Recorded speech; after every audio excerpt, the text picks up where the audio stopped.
What was the hardest part of the training on the neurosurgeon track? Yeah, two things. I think that, residency in neurosurgery is sort of a competition of pain, of like how much pain can you eat and smile. Yeah. And so there's work hour restrictions that are not really, they're viewed at, I think, internally among the residents as weakness. Mm-hmm. And so most neurosurgery residents try to work as hard as they can. And that, I think, necessarily means working long hours and sometimes over the work hour limits. And, we care about being compliant with whatever regulations are in front of us. But I think more important than that, people want to give their all in becoming a better neurosurgeon because the stakes are so high. And so it's a real fight to get residents to, say, go home at the end of their shift and not stay and do more surgery. Are you seriously saying like one of the hardest things is literally like forcing them to get sleep and rest and all this kind of stuff? Historically, that was the case. I think the next generation, I think the next generation is more compliant and more self-care. Weaker is what you mean. All right, I'm just kidding. I'm just kidding. I didn't say it. Now I'm making enemies. No, okay, I get it. Wow, that's fascinating. Yeah. So what was the second thing? The personalities, and maybe the two are connected. But so was it pretty competitive? It's competitive, and it's also,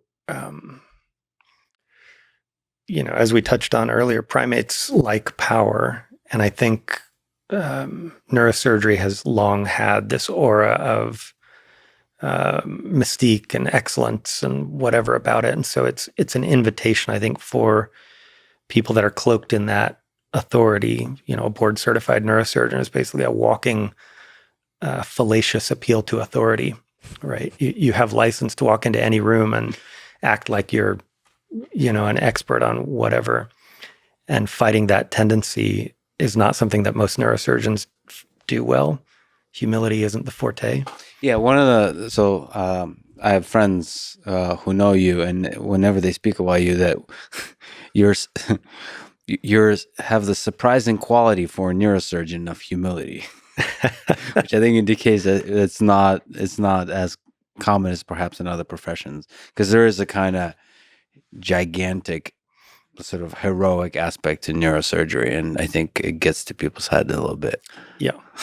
Well, I think that that allows me to play well at an Elon company. Yes. Because Elon, one of his strengths, I think, is to just instantly see through fallacy from authority. Yeah. So nobody walks into a room that he's in and says, well, God damn it, you have to trust me. I'm the guy that built the last, 10 rockets or something. And he says, well, you did it wrong and we can do it better. Or I'm the guy that, kept Ford alive for the last 50 years. You listen to me on how to build cars. And he says, no. And so you don't walk into a room that he's in and say, well, I'm a neurosurgeon. Let me tell you how to do it. He's going to say, well, I'm a human being that has a brain. I can think from first principles myself. Thank you very much. And here's how I think it ought to be done. Let's go try it and see who's right. And that's, proven, I think, over and over in his case to be a very powerful approach.